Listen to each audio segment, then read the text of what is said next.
I'm Major Claire Donovan, 33 years old, a career officer in the United States Air Force, and a mother to one extraordinary little girl. For years, I balanced deployments, night shifts, and parent-teacher meetings while holding a family together that was quietly cracking apart. I thought discipline and devotion would be enough to keep us steady. But when my ex-husband stood in court and called me unstable, using my service and sleepless nights as proof I was unfit to raise our daughter, I made a choice that changed everything. Have you ever been dismissed or betrayed by someone you sacrificed everything for? If so, tell me your story in the comments. You're not alone. Before I get into what happened, let me know where you're tuning in from. And if you've ever had to stand your ground after being misjudged or undermined, hit that like button and subscribe for more true stories about setting boundaries and reclaiming your worth. What came next might surprise you. I stand at attention in my dress blues, watching my daughter Lily trace the ribbon on my chest with one careful finger. She's 6 years old and asks if it hurt when I got the medal. I tell her no, sweetheart, they don't hurt when they pin them on. She nods seriously and asks if it hurt when I earned it. I don't answer that one. Some questions don't have good answers for first graders. Evan's in the kitchen making coffee. I hear the grinder whirring and know he's annoyed before he even speaks. He doesn't like it when I wear my uniform at home. Says it makes him feel like he's living on base. I've tried explaining that I have to wear it for official functions, that today's the promotion ceremony at Maxwell, that this isn't about him. He doesn't get it. Or maybe he gets it fine and just doesn't care. You're really wearing that to breakfast, he says, leaning against the door frame with his mug. Lily, go brush your teeth. She scampers off, and I'm left standing in our living room in Alabama, wondering when my husband started talking to me like I'm one of his interns. He works as a civil engineer for a defense contractor. Good money, flexible hours, the kind of job that lets him tell people at parties that he works with the military without ever having served. I've never thrown that in his face. Until recently, I didn't think I needed to. The ceremony's at 1100 hours, I say. I'll change after. 1100 hours, he repeats, mocking the way I tell time. You know normal people just say 11 o'clock, right? I feel my jaw tighten but keep my voice level. Evan, I'm going to be late. You're always late these days. Or early. Or just gone. He sets his mug down hard enough that coffee sloshes over the rim. When was the last time you actually relaxed? When did you last sleep past 0500? 0400, I correct automatically, then immediately regret it. Jesus Christ, Claire. You're doing it again. He wipes the spilled coffee with his palm, not bothering with a napkin. You know what your problem is? You can't turn it off. You come home from your deployments and you're still in soldier mode. Lily's 6 and she stands at attention when you call her name. That's not true. It is true. Last week at the Hendersons' barbecue, you literally said at ease when she was nervous about the dog. People laughed, Claire. They think it's funny that you can't be normal. The Hendersons' barbecue. I remember that. Lily had been anxious about their German Shepherd, and yes, I'd told her to stand easy, that the dog was friendly. I'd meant it as comfort, a way to help her relax using language she understood from watching me work. The adults had chuckled. I'd smiled along because what else do you do when people are laughing at the way you love your daughter? She wasn't scared after I said it, I point out. That's not the point. Evan picks up his mug again, cradles it like it's the only warm thing in the room. The point is that you're intense, Claire. You're always on. It's exhausting to live with. I could tell him that I'm intense because I've spent 2 deployments in places where being relaxed gets people killed. I could explain that my sleep schedule is permanent now, that my body doesn't understand the difference between Kandahar and Montgomery. I could say that maybe if he'd asked me about my second deployment instead of complaining about my nightmares, we wouldn't be having this conversation. But I don't say any of that. I've learned that vulnerability with Evan gets weaponized later. I'll work on it, I say instead. He nods like I've conceded something important. Good. And maybe talk to someone? The base has counselors, right? Therapists? I see the flight surgeon regularly. I'm cleared for duty. I'm not talking about being cleared for duty. I'm talking about being a normal wife and mother. He rinses his mug in the sink, his back to me. Lily deserves better than a mom who treats bedtime like a military operation. That one lands. I feel it in my chest, a small hot point of anger that I immediately suppress. My daughter's bedtime routine is consistent, calm, and loving. We read books. I sing off-key lullabies. I check her closet for monsters even though we both know they're not real. The fact that I also check the locks twice and keep my phone charged on my nightstand doesn't make me a bad mother. It makes me careful. Lily returns, toothpaste on her chin, and asks if she can come to the ceremony. Evan says no before I can answer. Says it's boring, that she'll have more fun with the babysitter. Lily looks at me for confirmation. I nod and tell her daddy's right, that it's just a lot of standing around. She accepts this because she's 6 and still believes that adults always tell the truth. After I drop Lily at the sitters and drive to base, I sit in my car for 5 minutes before going in. My hands are steady on the steering wheel. My breathing is controlled. Everything about me looks fine, and that's the problem. Evan's right that I can't turn it off, but he's wrong about why. It's not that I don't want to relax. It's that I don't remember how. Somewhere between dodging mortar fire and organizing fuel depot evacuations, I lost the ability to pretend that bad things don't happen to careful people. My phone buzzes with a text from Evan. Forgot to say good luck. Proud of you. 3 words tacked onto an apology that isn't really an apology. I don't respond. Inside, Colonel Keller is waiting to brief me before the ceremony. He asks if I'm ready for 04, for the increased responsibility. I tell him yes sir, I am. He studies my face for a moment, the way commanding officers do when they're deciding whether to push or let something slide. He chooses to let it slide. The ceremony is everything it should be. I stand straight, accept my rank, salute smartly. My parents flew in from Colorado and sit in the front row beaming. Evan arrives late, slips into the back. Afterward, there's cake and conversation and handshakes. Someone jokes about how I'll have to get used to people calling me Major Mom. Everyone laughs. I laugh too, but I'm thinking about Lily at the babysitters, about how Evan didn't want her here, about how he called me exhausting this morning. On the drive home, he's quiet. Finally, he says, "You looked good up there." Very official. Thank you. I mean it. I know I'm hard on you sometimes. It's just, you're different than you used to be, Claire. Before the Air Force, you used to laugh more. You used to be spontaneous. Before the Air Force. I want to tell him that the person before the Air Force was 21 years old and didn't know that fuel fires sound like freight trains or that burning metal smells sweet. That person had never held pressure on a colleague's wounds or written condolence letters or made decisions that saved lives by fractions of seconds. I'm not that person anymore, and I can't be.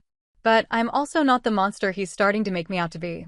I'm still me, I say quietly. Are you? He doesn't look at me, keeps his eyes on the road. Because sometimes I'm not sure. We pick up Lily and go home and have dinner like a normal family. I cut her chicken into small pieces. Evan tells a story about work that makes her giggle. We load the dishwasher together. Everything looks fine from the outside. But I can feel something shifting beneath us, some tectonic plate of our marriage starting to move. And I don't know how to stop it.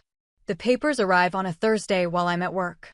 I come home from a rotation at 1700 hours expecting the usual chaos of a 6-year-old's after-school routine. Instead, I find silence. Lily's at her grandmother's house. Evan's sitting at the kitchen table with a manila folder in front of him and his hands folded like he's about to deliver a briefing. We need to talk, he says. I set my keys down carefully, feeling the weight of the moment before I even know what it contains. Okay. I can't do this anymore, Claire. I've tried. God knows I've tried. But you're not the woman I married. He slides the folder across the table. I've filed for divorce and temporary custody of Lily. My lawyer says it's best if you move out by the end of the month.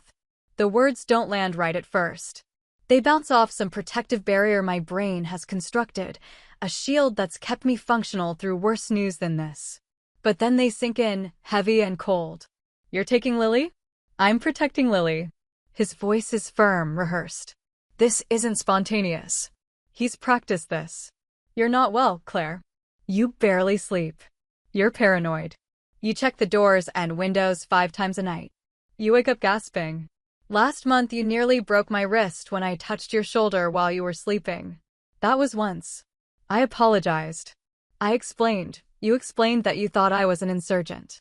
He says it like it's proof of something, like being momentarily disoriented makes me dangerous. Do you understand how insane that sounds? We live in suburban Alabama. There are no insurgents here. I open the folder with hands that have stayed steady through mortar attacks, but want to shake now. The documents inside are thorough. Petition for dissolution of marriage. Motion for temporary custody. A declaration from Evan listing my alleged instabilities, hypervigilance, insomnia, emotional detachment, inability to relax, obsessive behaviors. Reading his description of me is like looking at a stranger through a funhouse mirror. Everything's distorted just enough to seem real and horrifying. I'm not unstable, I say. I'm a decorated officer with an exemplary service record. You're a soldier who can't turn it off. There's a difference. He stands up, and I notice his overnight bag by the door. He's already leaving. I'll be at my brother's. My lawyer will contact you about the custody evaluation. Please don't make this harder than it has to be. Evan, wait. I stand too, but he's already moving toward the door. Can I at least see Lily tonight? She'll be scared if neither of us is here to say goodnight. My mother's handling bedtime. She knows the situation. He pauses with his hand on the doorknob. For what it's worth, I do think you need help. I hope you get it. I really do. Then he's gone, and I'm standing in my kitchen holding papers that describe me as emotionally volatile and potentially dangerous to my own child. I read through them again, slower this time, cataloging the evidence he's compiled. The nightmares I disclosed in what I thought were private conversations. The sleep patterns I can't control. The way I maintain structure and schedules because they're the only things that keep my life manageable. All of it twisted into pathology. I call my commander at 2200 hours, waking him up. Colonel Keller listens without interrupting while I explain the situation. When I finish, there's a long pause. Major Donovan, are you telling me your husband is using your military service as evidence that you're an unfit mother? Yes, sir. That's exactly what I'm telling you. Get the best lawyer you can afford. Document everything. And Claire. His voice softens slightly. You're one of the most competent officers I've ever commanded. Don't let anyone convince you otherwise. I thank him and hang up. Then I sit at my kitchen table until 0300, reading and rereading the petition, trying to figure out when protecting my family became evidence that I shouldn't have one. The worst part isn't the divorce. Marriages end. I understand that. The worst part is that he's claiming I'm dangerous to Lily. That the same qualities that made me good enough to lead in combat make me too damaged for motherhood. My phone rings at 0800. It's the base legal office, already briefed by Colonel Keller. They recommend a civilian attorney who specializes in military family law. I make the appointment for that afternoon. Then I drive to Evan's mother's house to see my daughter. Mrs. Donovan answers the door with Lily on her hip and sympathy in her eyes. Oh, Claire. Evan told me. I'm so sorry. Can I see her? Of course. Come in. She sets Lily down, and my daughter runs to me with her arms out. I catch her, hold her tight, memorize the weight and warmth of her. She smells like the strawberry shampoo we use, the one she picked out herself because it has a princess on the bottle. Mommy, where were you? Grandma said you had to work late. I did, baby. But I'm here now. I carry her to the couch and settle her on my lap. Mrs. Donovan hovers nearby, awkward and uncertain. How would you feel about staying with Grandma for a few days? Like a little vacation. Is Daddy staying too? Sometimes. You'll get to see both of us, just not at the same time for a little while. She thinks about this with the seriousness of a child trying to decode adult behavior. Are you and Daddy mad at each other? No, sweetheart. We're just figuring some things out. I smooth her hair back from her forehead, the way I've done since she was a baby. But I want you to know that I love you more than anything in the whole world. That's never going to change, okay? Okay. She leans against my chest, satisfied with this explanation. Can we read my book tonight? Not tonight. But soon. I promise. I stay for 2 hours, reading picture books and playing with her dolls and pretending everything is normal. When I leave, Lily waves from the window, her small hand pressed against the glass. Mrs. Donovan walks me to my car. "He's wrong, you know," she says quietly. "About you. You're a wonderful mother. Then why didn't you stop him?" She has no answer for that. I drive back to my empty house and start preparing for war. The custody evaluation takes place over 3 weeks. A court-appointed psychologist named Dr. Patel asks me questions designed to uncover pathology. Do I have nightmares? Yes. Do I have trouble sleeping? Yes. Do I experience hypervigilance? Yes. Each honest answer feels like ammunition I'm handing to my ex-husband. But lying would be worse. They'll check my medical records, my fitness reports, my deployment history. Better to control the narrative than have someone else construct it from fragments. "Tell me about Kandahar," Dr. Patel says during our 3rd session. I've been expecting this. Evan's petition mentioned my second deployment specifically, citing it as the source of my alleged instability. What would you like to know? Whatever you're comfortable sharing. I've read the summary in your service record, but I'd like to hear it from you. So I tell her. Not everything, some things don't translate into civilian language, but enough. The mortar attack at 0200 that ignited the fuel depot. The scramble to evacuate personnel while secondary explosions ripped through the night. The heat that made breathing feel like drowning. The 17 people who got out because I stayed calm and organized the response. You received a commendation, Dr. Patel says. Meritorious Service Medal. Yes, ma'am. Do you think about that night often? Sometimes. More than sometimes. Most nights. But I don't explain that the memory isn't traumatic in the way she probably expects. I don't have flashbacks or panic attacks. I just remember it with perfect clarity, the way you remember any night when your decisions determined whether people lived or died. It was my job. I did my job. Your ex-husband claims you've never discussed it with him. Is that accurate? He never asked. I meet her eyes steady. And I didn't think my 6-year-old daughter needed to hear about people burning to death. Dr. Patel makes a note. I can't read her expression. She asks about my sleep patterns, my daily routines, my relationship with Lily. I answer everything truthfully. Yes, I check the locks twice. Yes, I maintain consistent schedules. Yes, I wake up early and sleep light. No, none of that makes me a danger to my child. It makes me careful. It makes me prepared. In my world, those are virtues, not symptoms. The courtroom hearing is set for a Thursday in October.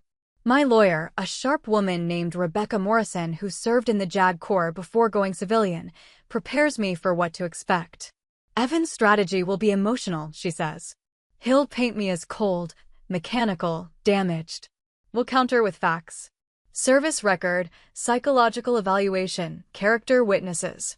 The truth will speak for itself. I wear my dress uniform to court. Rebecca advised civilian clothes, said we don't want to look too military. I overruled her. This is who I am. If that's a problem, we need to know now. The courtroom is smaller than I expected. Judge Marion Keaton presides, a woman in her 50s with reading glasses and an expression of permanent skepticism. Evan sits with his lawyer, Ben Reed, a guy with perfect hair and a smile that makes my skin crawl. Lily's not here, too young, thank God. She's with Mrs. Donovan again, probably playing with dolls and wondering why her parents keep making her stay with Grandma. Evan's testimony is everything Rebecca predicted. He describes living with a woman who treats their home like a forward operating base. Who can't relax, can't sleep, can't stop scanning for threats that don't exist. Who once grabbed his wrist so hard she left bruises because he startled her awake. His voice breaks when he talks about Lily, about how their daughter deserves a stable home environment, about how he's not sure I can provide that anymore.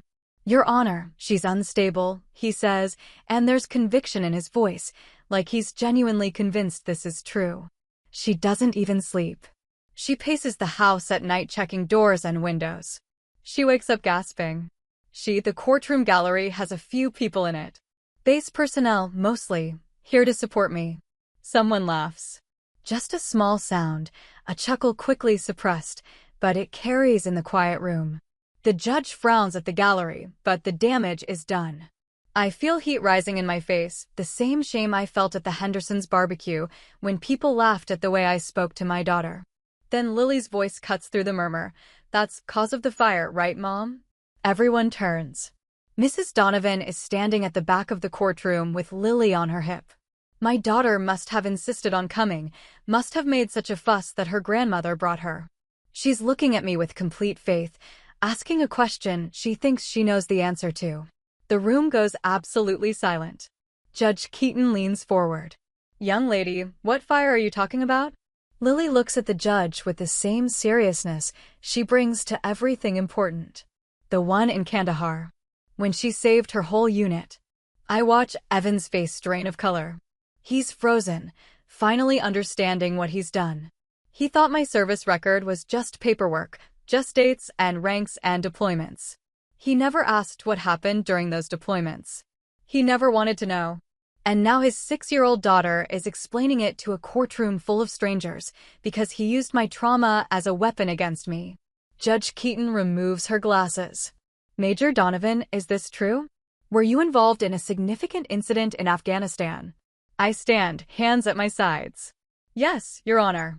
During my second deployment as a captain, I coordinated evacuation and fire suppression during an insurgent mortar attack that ignited a fuel depot. 17 personnel were extracted safely. I received a meritorious service medal for the action. The judge looks at Evan's lawyer. Mr. Reed, were you aware of this? Then Reed shuffles papers, stalling.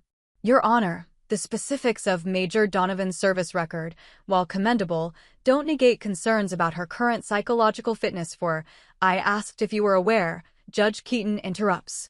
Yes or no? We had access to her service records, yes. And you chose to characterize her hypervigilance and sleep disturbance as evidence of unfitness rather than potential service-related stress? The judge's tone has shifted. Continue reading to rewrite Evan's petition. Now is when you reframe my combat experience as noble sacrifice rather than mental defect. She adjourns for lunch. Rebecca squeezes my shoulder and tells me we're winning. But I'm not watching the lawyers. I'm watching Lily, who's squirming out of her grandmother's arms and running toward me. I catch her, lift her up, hold her close. Did I do good, Mommy? She whispers in my ear. You did perfect, baby. I drive home alone after court adjourns, Lily already back at her grandmother's for the night. The highway stretches empty under October sunset, all orange and purple like something from a painting. My hands rest at 10 and 2 on the steering wheel. My breathing is steady. Everything about me looks fine. But I keep replaying the moment in that courtroom when my daughter's 7 words dismantled my ex-husband's case. When the laughter died and the judge's expression changed from skeptical to something harder, something that looked like understanding. When Evan realized he'd been mocking trauma he'd never bothered to ask about. The house is exactly as I left it this morning. Bed made with hospital corners. Dishes put away. Nothing out of place. I change out of my dress blues and hang them carefully in the closet, smoothing the sleeves. Then I stand in my living room and try to remember how to feel something other than operational. I should be relieved. Rebecca texted during the drive. The judge's reaction was favorable.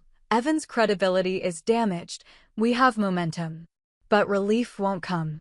Instead, I'm cycling through the last 3 years, every moment I downplayed or compartmentalized or made myself smaller to be more palatable. Every time Evan complained about my intensity and I apologized instead of asking why he married someone in the military if he wanted a different kind of wife. My phone rings at 2100 hours. Colonel Keller. Major Donovan. How did it go today? Better than expected, sir. My daughter made an appearance. He chuckles. I heard. Half the base is talking about it. 6-year-old takes down custody case with 1 sentence. Makes for a good story. Sir, I need to ask you something. I pause, choosing words carefully. Command requested I undergo administrative review after Evan filed. Is that standard procedure? It is when allegations involve mental fitness. We needed to verify no compromises to readiness or judgment. His tone shifts, becomes more personal. For what it's worth, you passed with flying colors. Dr. Nguyen's evaluation was flawless. No PTSD markers, no depression, no anxiety disorders.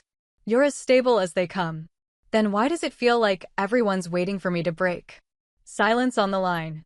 Then, because people don't understand what they haven't lived through. They see the symptoms without context and make assumptions. But you and I know the truth. Those symptoms kept you alive. They made you effective. The fact that they persist doesn't make you broken. It makes you adapted.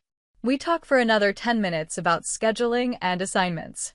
He mentions a potential training command position at Maxwell if I'm interested, something that would keep me local for Lily. I tell him I'll think about it. When we hang up, I feel steadier. Not happy, not whole, but functional. That's enough for now. Dr. Patel's report arrives via email the next morning. I read it standing in my kitchen, coffee getting cold in my hand. The language is clinical but clear. No evidence of psychological instability, no contraindications for custody, sleep disturbances consistent with combat exposure but well managed, strong parent-child bond, excellent coping mechanisms.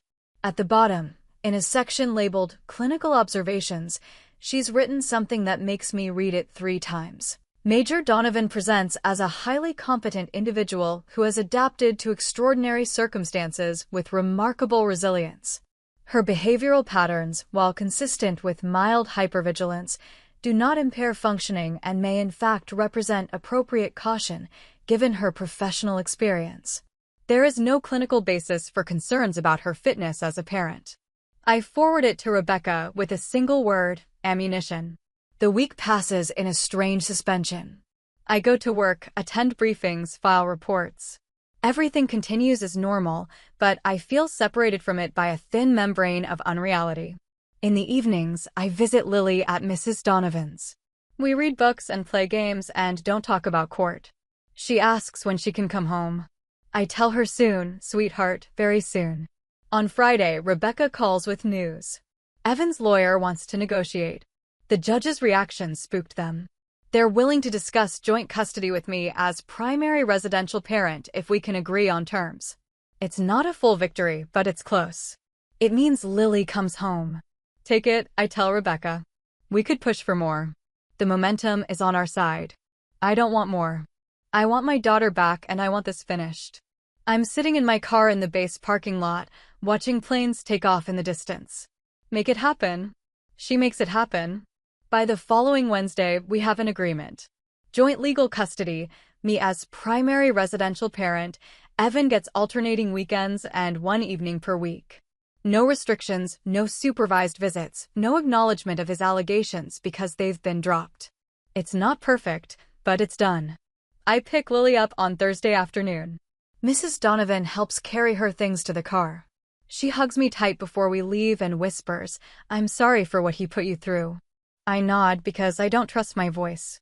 Lily chatters the entire drive home about what she did at Grandma's, how she missed her room, whether we can have pizza for dinner. I let her talk, absorbing the sound of her voice, the normalcy of complaints about vegetables and negotiations about bedtime. That night, after dinner and bath and stories, I tuck her into her bed with the purple butterfly sheets she picked out last summer. She asks if I'll check her closet for monsters. I do, making a show of it, peeking behind coats and shoes. All clear, I report. She giggles. Mommy? Yeah, baby. At court, when I talked about the fire. Was that okay? Grandma said maybe I shouldn't have, but I wanted them to know you're brave. I sit on the edge of her bed, smoothing the blankets. It was more than okay. You told the truth, and that's always the right thing to do. She nods, satisfied. You are brave. The bravest mom in the whole world. I kiss her forehead and turn off the light, leaving the door cracked the way she likes it. Then I walk to my own room and sit on my bed in the dark. I don't check the locks yet. Don't verify the windows. I just sit and breathe and let myself feel the weight of the last month, the exhaustion and anger and fear I've been too operational to process. Tomorrow, I'll receive notification of my promotion to major being formally recognized by the promotion board. In 6 months, I'll move to a training command position at Maxwell. But tonight, I'm just a mother who got her daughter back, a woman whose trauma was finally named instead of mocked. It's not vindication. Not really. But it's something close to justice. And for now, that's enough. 3 months after the custody settlement, Evan requests a meeting. His text is polite, formal. Would you have time to talk? About Lily. No lawyers, just us. I consider ignoring it. We have a system that works. Drop-offs and pickups happen smoothly. He sees her every other weekend and Wednesday evenings. We communicate through a co-parenting app that keeps everything documented and civil. There's no reason to disrupt that. But Rebecca advised me during the settlement that rebuilding some kind of functional relationship with Evan would benefit Lily long-term. Kids know when their parents can't stand to be in the same room. They feel the tension even when adults think they're hiding it. So I text back, Saturday afternoon. Veterans Park. 1,400 hours. He responds with a thumbs-up emoji. I resist the urge to correct his choice of mid-afternoon timing. Saturday comes cold and clear, the kind of January day where sunshine lies about the temperature. I arrive at the park early, claiming a bench with sight lines to all entrances. Old habits. Evan shows up at 1400 exactly, hands in his jacket pockets, looking older than I remember. 3 months shouldn't age someone, but stress does strange things to people. Thanks for meeting me, he says, sitting on the opposite end of the bench, maintaining careful distance. You said it was about Lily. It is. Sort of. He watches a mother pushing a toddler on the swings across the playground. She's been asking questions. About the deployment, about Kandahar. She wants to know more about what you did. What did you tell her? That she should ask you. He finally looks at me.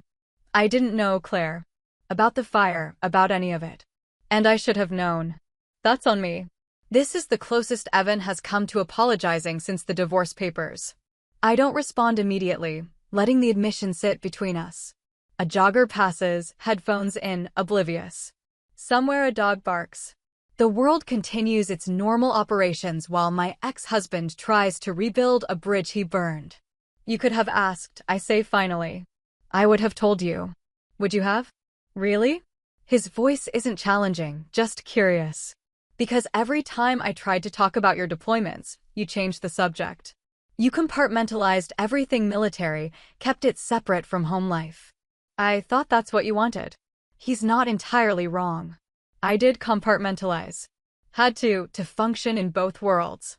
But there's a difference between maintaining professional boundaries and feeling silenced by disinterest. You complained about my symptoms without caring about their source. That's different from respecting privacy. I know that now. He picks at a splinter on the bench. I was scared, Claire. You'd come back different each time, more distant, harder to reach. I didn't know how to handle it, so I made it about me. Made you the problem instead of admitting I felt inadequate. You took my daughter. I was trying to protect her from something I didn't understand. And I was angry. You were this decorated officer, respected on base, important. And I was just the civilian husband who couldn't compete with that. He lets out a breath that clouds in the cold air. It's not an excuse. I'm not asking you to forgive me. I'm just trying to explain. I study his profile, this man I married at 23 when we were both different people with simpler problems. He was charming and stable and wanted a family. I was idealistic and ambitious and wanted both military and home life. For a while, we made it work through sheer determination. Then reality caught up. What do you want, Evan? Really? I want Lily to know both her parents are good people who made mistakes. I want her to be proud of you without feeling like she has to choose sides. He turns to face me fully. And I want to apologize. Properly. For using your service against you, for not trying to understand, for everything I said in court. You're not unstable. You're not cold. You're one of the strongest people I've ever known, and I should have said that instead of making you feel broken. The apology lands differently than I expected. It doesn't fix anything, doesn't erase the betrayal or the humiliation of having my trauma mocked in court. But it acknowledges the harm, names it clearly. That matters more than I thought it would. Thank you, I say. We sit in silence for a while, watching the park's small winter population. A teenager walks a golden retriever. An elderly couple feeds ducks at the pond despite the sign requesting they don't. Normal people doing normal things, unaware they're background extras in someone else's difficult conversation. Will you tell her? Evan asks. About Kandahar? When she's ready. When she asks and I think she can handle the answer. Will you tell her the truth? I consider this. The truth is complicated. The truth is fire and fear and split-second decisions and luck. The truth is that I did my job well under circumstances that could have gone catastrophically wrong. But it's also that I carry those nights with me, that they've changed my sleep and my startle response and my relationship to safety. The truth is that Lily deserves to know her mother as a whole person, not a sanitized version designed to be palatable. I'll tell her the important parts, I say. The parts that matter. Evan nods. That's fair. He asks about her school performance, her friends, whether she's still doing gymnastics. We trade information like diplomats exchanging intelligence, careful and cordial. He mentions he's seeing someone, a woman from work, nothing serious yet. I tell him that's good, that I hope he's happy. I mean it. His misery serves no one, especially not Lily. When we stand to leave, he extends his hand. I shake it, feeling the strangeness of this formal gesture between people who once shared a bed and a life. Then he walks to his car and I walk to mine, and we drive away in different directions like we're supposed to. That evening, Lily asks if I talked to Daddy. I confirm that I did, that we discussed her schooling and activities. She asks if we're friends now. I tell her we're friendly, which is different but still good. She accepts this with the adaptability of children, for whom adult relationships are mysterious, but ultimately their parents' problem to solve. At bedtime, she asks about Afghanistan. Not about combat or fire, just what it was like. Whether it was hot, whether I missed her, whether I was scared. I tell her it was very hot, that I missed her every single day, and that yes, sometimes I was scared, but I had a job to do and people counting on me. Like when I have to do my math test, she asks. Exactly like that, I lie, because the truth is more complex than she needs right now. She falls asleep satisfied. I check the locks once, the windows once, and turn in early. The conversation with Evan has loosened something I didn't know was tight. He's not forgiven, not entirely. But he's acknowledged the harm. He's named his failures. That's more than a lot of people get from the people who've hurt them. My phone buzzes with a text from an unknown number. I almost delete it unread, but something makes me open it. Major Donovan, this is Captain Sloan Rivers. You probably don't remember me, but I was in your unit in Kandahar during the fuel depot fire. I heard about your custody case through the grapevine. Just wanted to say we still tell that story, ma'am. You saved us. Don't let anyone make you feel otherwise. I read it 3 times. Then I save the number and respond. I remember you, Captain. Thank you. The ghosts of Kandahar will always be with me. The heat, the noise, the frantic calculations of risk and time and human life. But they're not shameful. They're not evidence of damage or instability. They're proof that I functioned when it mattered most, that I kept my head while others might have panicked. And slowly, finally, I'm learning to see them that way too. Major Mom, you have to sign this permission slip or I can't go to the field trip. Lily shoves a crumpled paper at me across the breakfast table. She's 8 now, gap-toothed and gangly, growing into herself with startling speed. The nickname that began as a joke at my promotion ceremony has stuck. Her friends call me Major Mom. Their parents call me Major Mom. Even some of the junior officers at Maxwell have started using it, though they have the sense to look embarrassed about it. Use both hands when you pass papers, I say, smoothing out the form. And say please. Please, Major Mom. I sign the slip for the Space Center field trip and hand it back properly. Put it in your folder now so you don't forget it. She does, then returns to her cereal. I watch her eat, this small person who dismantled a custody case with 7 words, who carries parts of me and parts of Evan and increasingly large parts that are entirely her own. She's resilient in ways I wasn't at 8. She's learning to navigate her parents' separate lives with grace I'm still working to match. My phone chimes with a reminder. 1400 meeting at the Air War College. I've been teaching crisis leadership there for 6 months now, transferred from my training command position when the opportunity opened. It's good work, important work, teaching the next generation of officers how to maintain composure when systems fail and lives hang in the balance. The promotion to lieutenant colonel came through last month. Oh, 5 at 38. ahead of the typical timeline. Colonel Keller wrote the recommendation himself, citing my operational record and instructional excellence. Evan texted congratulations. We're better now, 3 years past the worst of it. Not friends exactly, but functional co-parents who can sit through school concerts without visible tension. At the War College, I lectured to a room of majors and lieutenant colonels, all of them hungry to prove themselves, to demonstrate they have what it takes for higher command. I recognize that hunger because I carried it once too. Still do, though tempered now by experience and the knowledge that ambition without wisdom is just noise. Today's scenario: base crisis response under contested conditions. I present the case study without mentioning it's based on Kandahar, on that 0200 mortar attack that changed everything. Let them work the problem clean, without the weight of knowing it's real. They debate courses of action, arguing about resource allocation and risk assessment. A captain, young and confident, suggests consolidating personnel in one location for efficiency. I let the class tear that approach apart: concentrated targets, single points of failure, tactical vulnerability. Eventually, they converge on distributed response with centralized command, the solution I implemented that night. Who here has actually managed a crisis of this scale? I ask when the exercise concludes. 2 hands go up from the 20 people in the room. This is the reality of peacetime military: lots of training, limited application. They need to be ready for scenarios they hope never to face.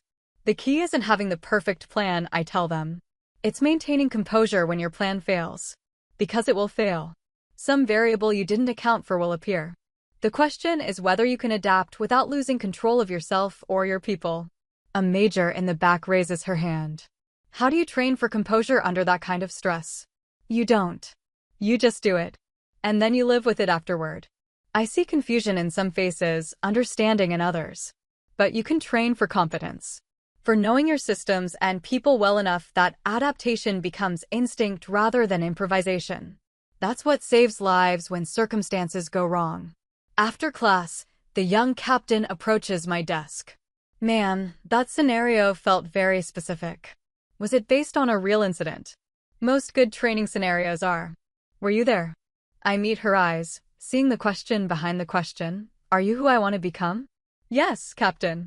I was there. She nods slowly. Thank you for sharing it with us.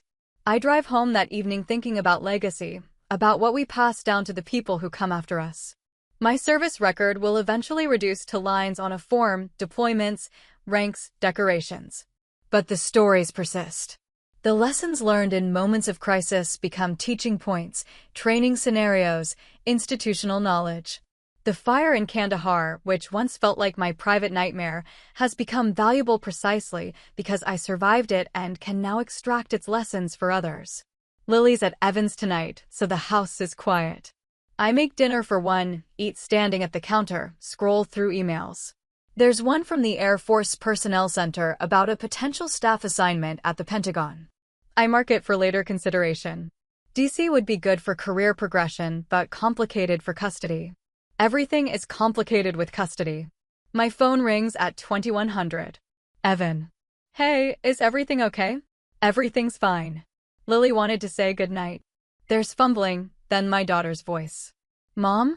We had spaghetti for dinner and I only got sauce on my shirt a little bit. That's very impressive. Did you do your homework?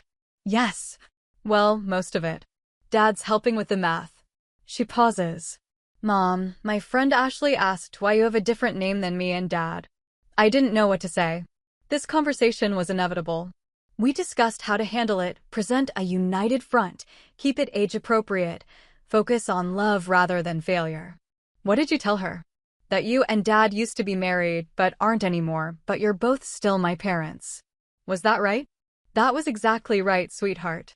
Ashley says her parents are divorced too. She says it's normal. A lot of families look different, I say carefully. What matters is that everyone is loved and taken care of. And you are both those things. I know. She yawns audibly. Dad says I have to go to bed now. Love you, Major Mom. Love you too, baby. Evan comes back on the line. She's getting more questions at school. About us, about your job, about why she has 2 houses. I know. It's part of the process. She handles it well. Better than we did at her age, probably. He clears his throat. Listen, I wanted to mention, Sarah and I are getting serious. I'm thinking about proposing soon. I wanted to tell you before I told Lily. Sarah is the woman from work, the one he's been seeing for almost 2 years now. I've met her twice at pickup. She's kind to Lily, doesn't overstep, seems to understand the delicate ecosystem of post-divorce parenting. That's good, Evan.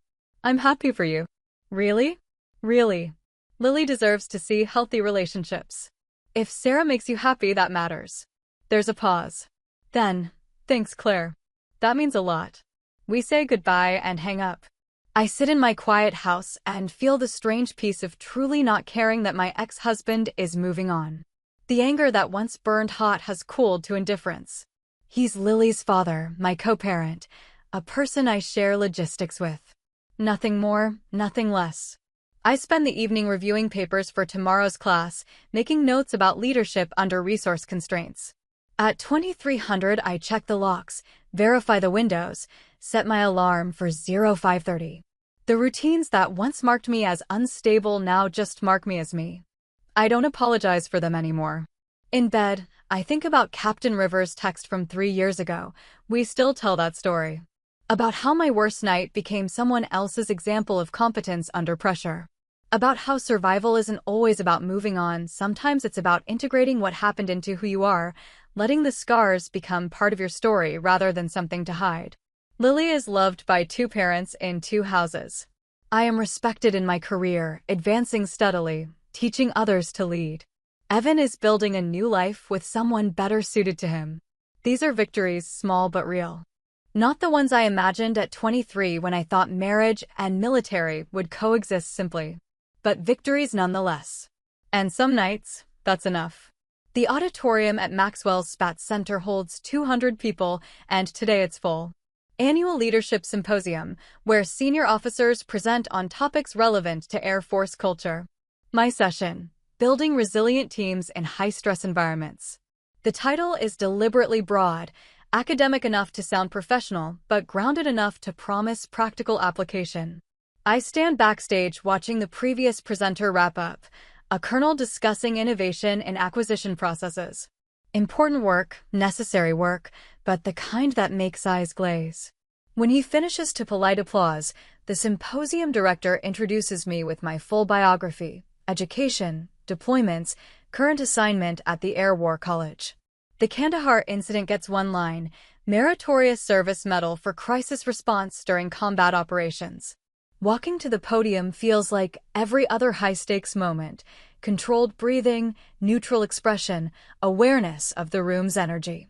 200 faces watching, waiting to see if the next 50 minutes will be worthwhile. I recognize some of them, former students, colleagues, the occasional brass checking how I perform at this level. Good afternoon, I begin. Today I'm going to tell you about the worst night of my deployment. Then I'm going to explain why that night taught me more about leadership than 4 years of peacetime operations. I have their attention now. Combat stories always land, but I'm careful not to sensationalize. I present Kandahar factually, the mortar strike at 0200, the fuel depot ignition, the need for immediate evacuation under active threat. I walk them through the decision tree, personnel locations, fire suppression resources, communication breakdowns, the 73 variables competing for attention while fire and explosives made a hell of the night. The plan I developed lasted approximately 4 minutes before circumstances changed, I tell them. Secondary explosions made our primary evacuation route impassable. Radio communications failed due to interference. The fire spread faster than models predicted. Every assumption I'd made was now invalid. I click to the next slide, which shows a simple diagram of base layout. But here's what didn't fail: my knowledge of personnel locations. My understanding of our equipment capabilities. The trust my team had in my judgment because I'd invested in relationships before crisis hit. Those elements allowed adaptation when the plan collapsed. I talk for 40 minutes about building trust, about knowing your people and systems deeply enough that improvisation becomes possible, about maintaining composure as an act of leadership rather than personality trait. I don't mention that I still check locks twice or wake at 0500 regardless of when I sleep. Those details aren't relevant to the professional lessons. During Q&A, a major asks the question I've been waiting for, "Ma'am, how did you manage the after effects? Were there psychological impacts from that kind of stress?" Yes, I say simply. Combat experiences change you. But change isn't the same as damage. I sought appropriate support through military medical channels. I maintained healthy habits. And I didn't let anyone convince me that adaptation to extraordinary circumstances made me somehow deficient for ordinary life. I pause. Your people will watch how you handle stress and after effects.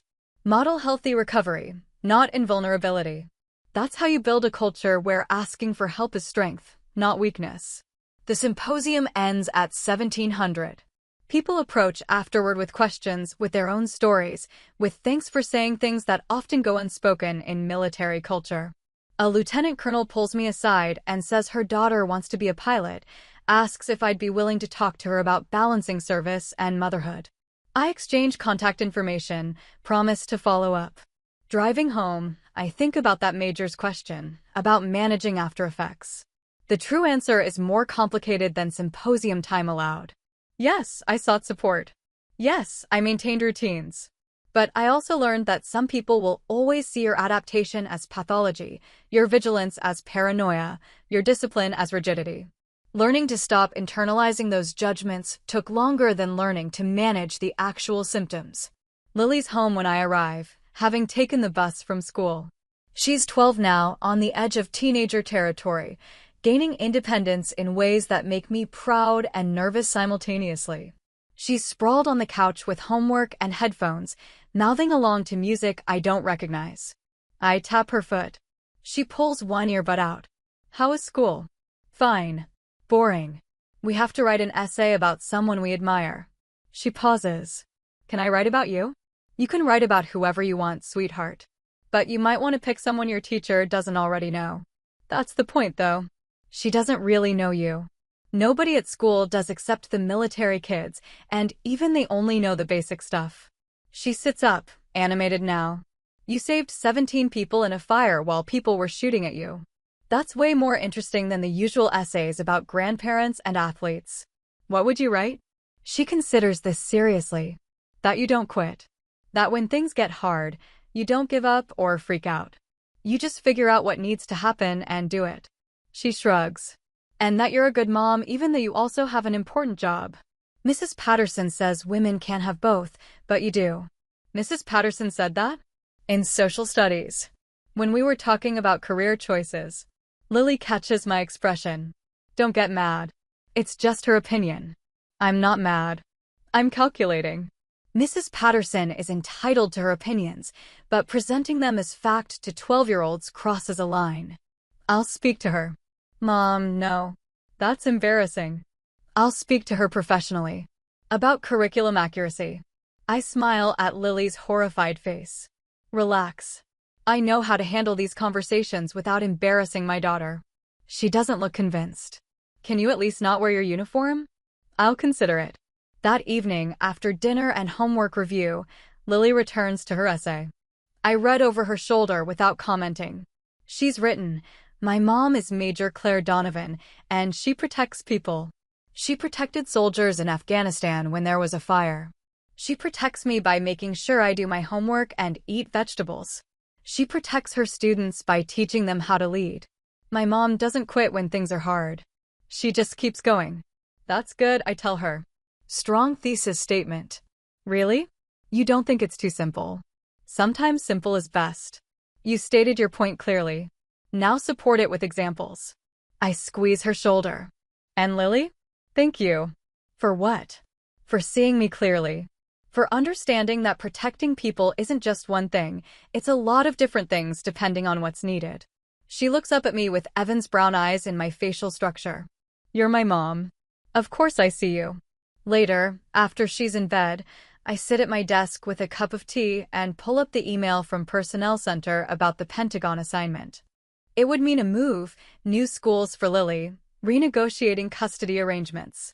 But it would also mean influence at policy level, a chance to shape programs that affect thousands of airmen. The kind of opportunity that doesn't come twice.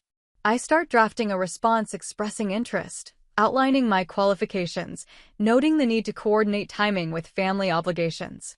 Professional, enthusiastic, honest about constraints.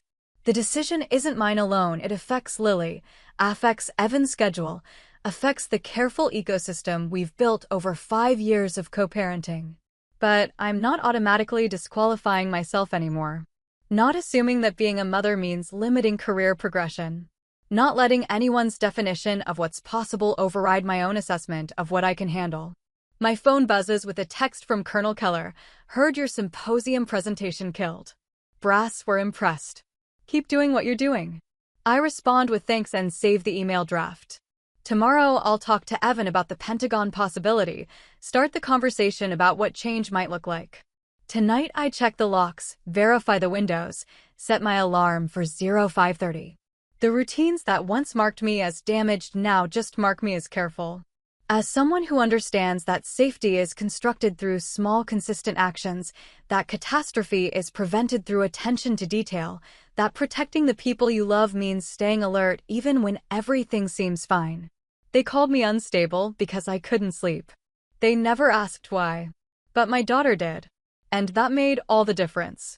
I'm conducting a change of command ceremony at Bolling Air Force Base in Washington, D.C., on a morning so humid the flags hang limp against their poles. My daughter stands in the front row between her father and Sarah, now his wife of 8 months. Lily's 13, wearing a sundress she picked out herself, trying to look mature and mostly succeeding. She catches my eye and grins, braces flashing in the sunlight. The ceremony is formal, precise, exactly what it needs to be. I'm relinquishing command of the Air Force Leadership Development Division to Colonel Marcus Webb, a sharp officer who I've been mentoring for the past 6 months. General Patricia Ashford presides, reading my orders and commendations with the practiced cadence of someone who's done this hundreds of times. When she pins the Legion of Merit on my chest, I think about the long road from captain to colonel, from Kandahar to the Pentagon. From a woman accused of being too damaged for motherhood to one trusted with shaping leadership policy for the entire Air Force. Colonel Donovan's contributions to leader development have been transformative, General Ashford says to the assembled crowd of maybe 100 people. Her crisis response framework is now standard curriculum at all PME levels. Her mentorship of junior officers has directly impacted retention rates. And her willingness to share personal experience in service of institutional learning exemplifies the very best of Air Force leadership. The applause is genuine. I've worked hard this past year, 14-hour days balanced against custody schedules and Lily's school events. The Pentagon assignment turned out to be everything I hoped, challenging, influential, meaningful. But it cost. Always costs. Missed dinners, homework help via video call, the guilt of choosing career over presence even when I know both matter. After the ceremony concludes, people cluster in small groups for the reception. Punch and cookies in a room that smells like industrial carpet and air conditioning. Lily navigates through the crowd toward me with the confidence of a child who's grown up on military bases, comfortable with rank and protocol in ways her civilian classmates aren't. That was cool, Mom. You looked really official. I was being really official. I know, but usually you're just Mom. It's weird seeing everyone treat you like you're important. I'm always important. I'm your mother. She rolls her eyes, but she's smiling. Evan and Sarah approach together. He's put on a little weight, looks settled in a way he never did when we were married. Sarah's hand rests lightly on his arm, casual intimacy that no longer stings to witness. Congratulations, Claire, Evan says. That was an impressive ceremony. You've come a long way. We all have. I shake Sarah's hand, thank her for making the trip. They drove 3 hours from Alabama for this, which matters. Lily needed both her parents here, and Evan showed up. That's growth. Sarah leans in slightly. Lily talks about you constantly. About your work, about the mentorship program you started. She's incredibly proud of you. The feeling is mutual. They drift away to give me space for other conversations. Colonel Keller appears next, retired now but still sharp, still paying attention to his former officers' careers. We talk about his consulting work, about the state of Air Force culture, about whether I'll consider another deployment if it's offered. I'm honest, I don't know. Lily's at an age where stability matters more. But I'm also at a career stage where certain opportunities only come once. You'll make the right call, he says. You always do. I'm not sure that's true, but I appreciate the faith. The reception winds down by 1500 hours. I change out of my dress blues in the women's locker room, trading them for civilian clothes, jeans, and a blouse that Lily helped me pick out last weekend. She's getting better at fashion than I ever was. We drive to our apartment in Arlington, a 2-bedroom place that's temporary housing until I figure out if this assignment will extend beyond the initial year. Can we order Thai food? Lily asks, scrolling through her phone. I'm craving pad see ew. Sure. Extra vegetables in yours. Mom, I'm 13. You don't have to police my vegetable intake anymore. I'm your mother. I'll police your vegetable intake until you move out and possibly after. She laughs and places the order while I change into comfortable clothes. The apartment is smaller than our house in Alabama, but it's ours. Lily's room has posters of bands I don't recognize and a desk covered in art supplies. The living room has my books and her books intermixed on shelves, our lives blending in the casual way of people who've learned to coexist peacefully. While we wait for delivery, she flops onto the couch and pats the cushion next to her. Can we talk about something? The serious tone triggers my attention. Of course. Ashley, you remember Ashley from school back home? Her mom just enlisted. She's going to basic training next month and Ashley's freaking out because she doesn't know what it's like when your mom's in the military. What did you tell her? That it's hard sometimes, but also kind of cool.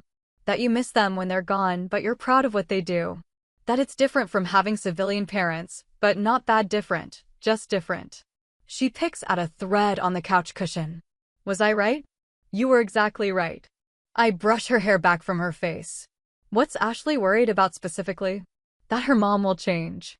That she'll come back different and not want to be her mom anymore. Lily looks up at me. I know you changed after Kandahar. Dad told me once, before he understood it was okay that you changed. But you were still my mom. You were always my mom. My throat tightens. Did it scare you? When I was different? A little. You were quieter. You checked on me more at night.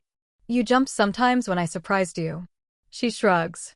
But you read me stories and helped with homework and came to my school stuff. So it was fine. The important parts didn't change. I pull her close, this almost teenager who's had to grow up understanding things most kids her age never consider. You can tell Ashley that her mom will probably be different in some ways. Military service changes people. But loving your kid isn't one of the things that changes. That's permanent. That's what I thought. I just wanted to make sure I wasn't lying. We eat Thai food on the couch while watching a cooking competition show Lily loves. She provides running commentary on the contestants' techniques, critiquing their knife skills and flavor combinations with the confidence of someone who watches way too much Food Network. I half listen, mostly just enjoying the normalcy of this moment. My daughter, home with me, safe and whole and becoming herself. After dinner, I review briefing materials for Monday's meeting while Lily does homework at the kitchen table. Around 2100 hours, she comes to stand beside my chair. Mom, can I ask you something about Kandahar? I close my laptop. Yes. Were you scared?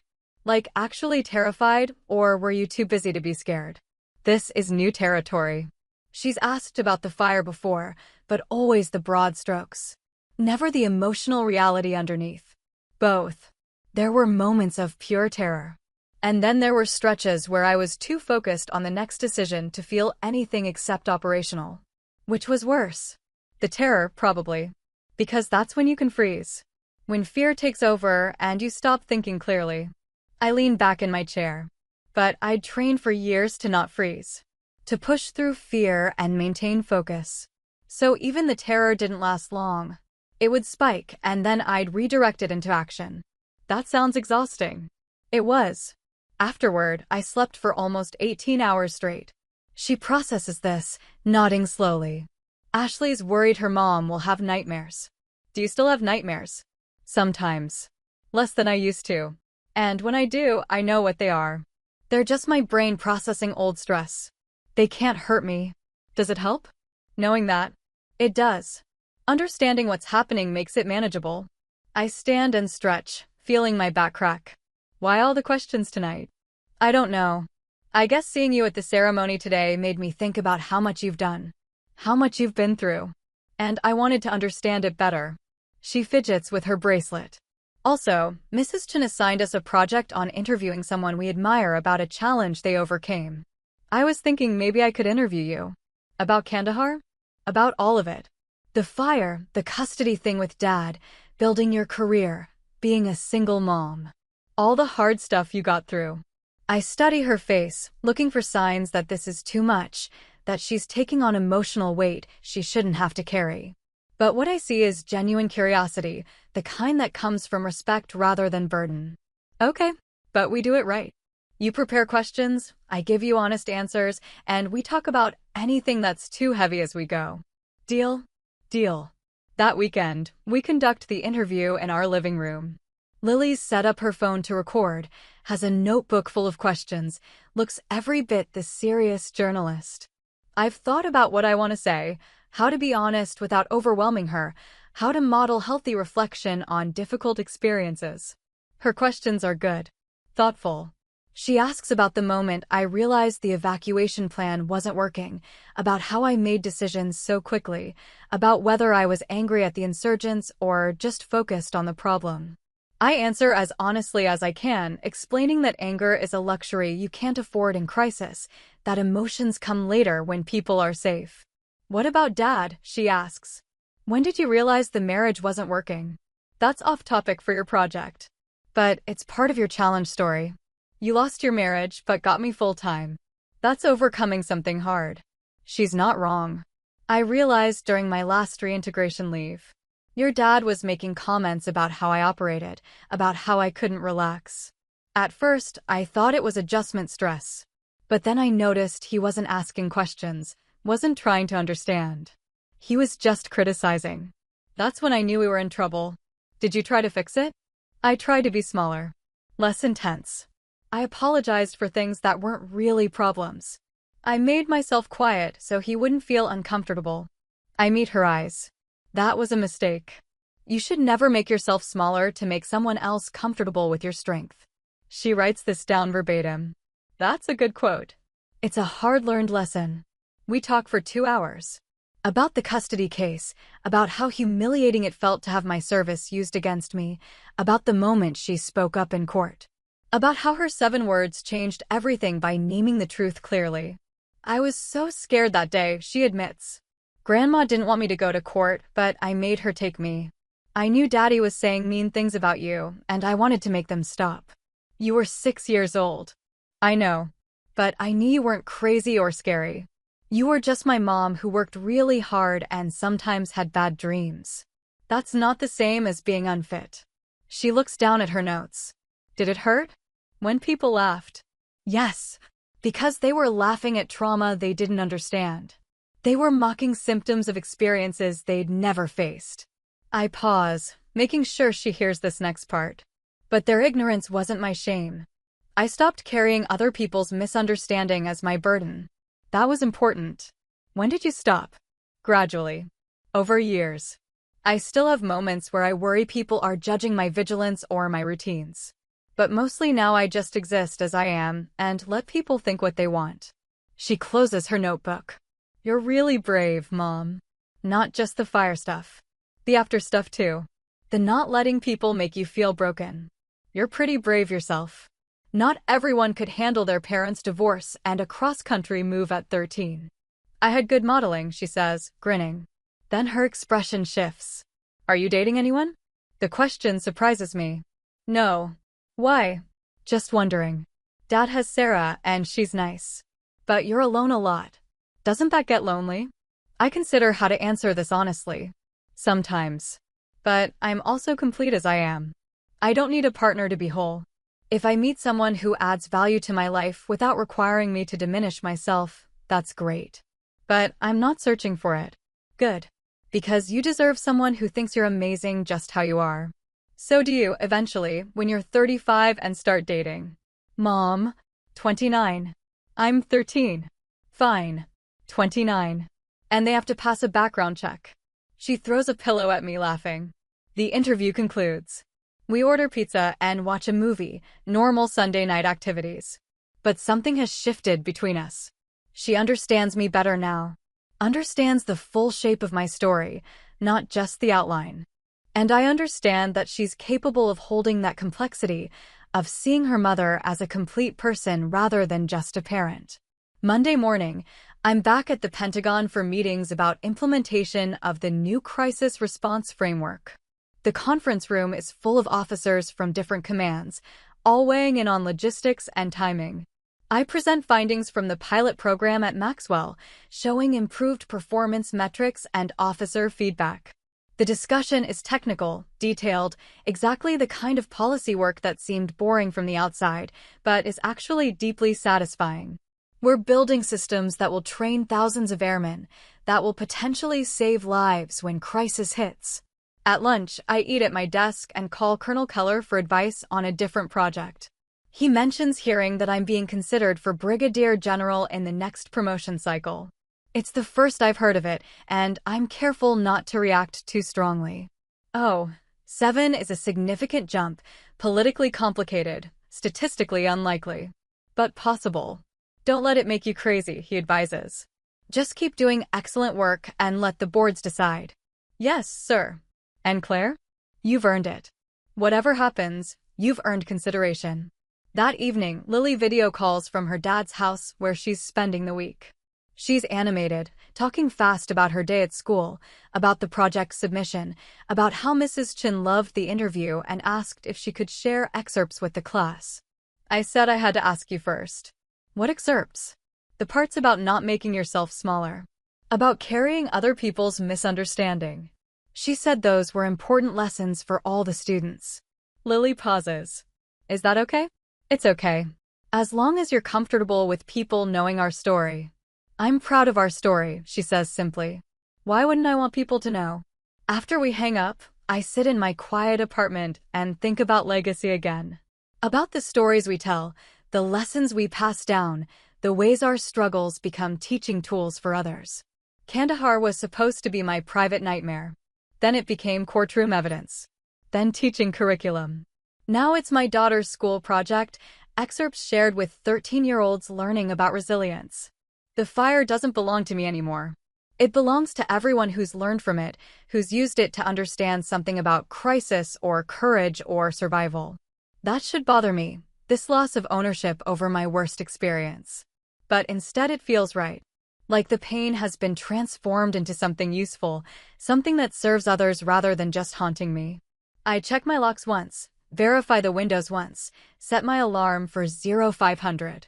The routines persist, will probably always persist. But they're habits now rather than compulsions. Choices I make because they help me feel settled, not because I'm afraid of what happens if I don't perform them. My phone buzzes with a text from an unknown number. Colonel Donovan, this is Major Ashley Chen's mother. Your daughter interviewed you for her project and shared some excerpts with my daughter. I'm about to start basic training and was terrified I'd lose myself or my relationship with my kid. Your words about the important parts not changing gave me courage. Thank you for your service and for your honesty. I respond, the important parts don't change. You'll be an excellent soldier and an excellent mother. Trust yourself. Then I turn off the lights and go to bed, ready for whatever tomorrow brings. The promotions, the challenges, the continued balancing act of career and motherhood. All of it manageable because I've stopped apologizing for who I've become. Stopped letting anyone else define what's possible for a woman who's been through fire and come out whole. They called me unstable because I couldn't sleep. They never asked why.